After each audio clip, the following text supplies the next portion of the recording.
Prendre à la légère. Avec un sommet culminant à plus de 8...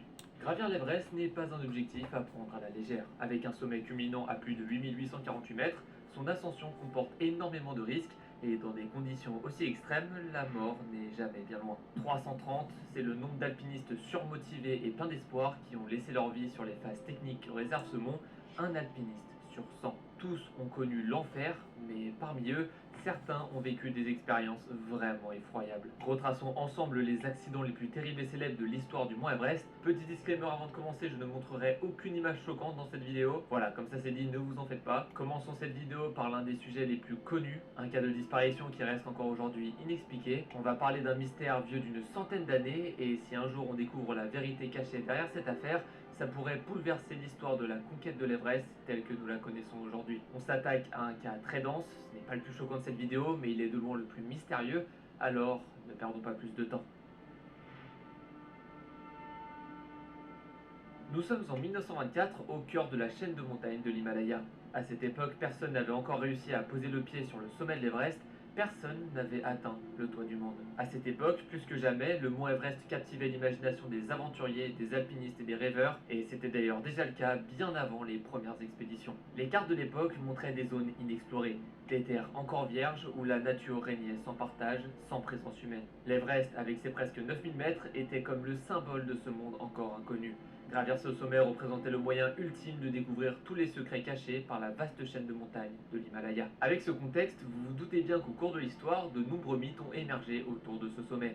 Des récits anciens la décrivaient comme une montagne sacrée où les dieux résidaient, certaines légendes locales parlaient aussi d'animaux mythiques et mystérieux comme le fameux Yeti, une créature des neiges dangereuse qui, selon ses ouvrages, errait dans les hauteurs de l'Himalaya. Gravir cette montagne était donc un enjeu de taille pour mieux comprendre le monde et pour enfin découvrir la vérité sur tout ce que l'on pouvait entendre sur ce sommet à l'époque. Cette conquête du toit du monde, elle va commencer au début du XXe siècle, plus précisément en 1921, année où la première expédition va être organisée par une équipe d'alpinistes britanniques. Parmi eux se trouvait un certain George Mallory, et si je vous parle de lui en particulier, c'est parce qu'il était particulièrement obsédé par l'Everest. Il rêvait de poser le pied sur ce sommet et de faire partie des premiers à y parvenir, même si cela signifiait de risquer sa vie. Pour lui, l'Everest, c'était plus qu'une montagne, c'était un défi personnel, une quête de l'inaccessible. Lors de cette première tentative de 1921, George va découvrir un itinéraire qu'il pensait praticable pour atteindre le sommet.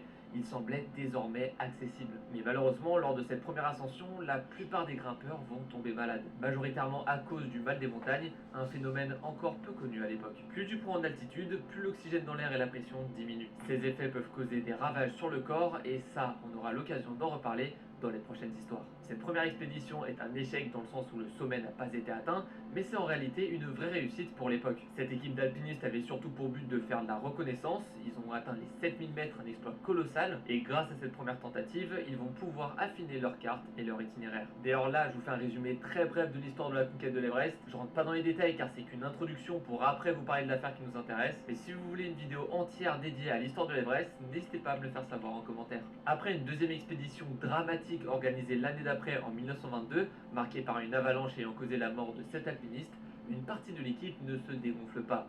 Et George est plus que jamais motivé à l'idée de venir à bout de ce sommet. Lui, il savait que c'était réalisable. Ils ont quand même réussi à atteindre les 8300 mètres lors de leur deuxième tentative.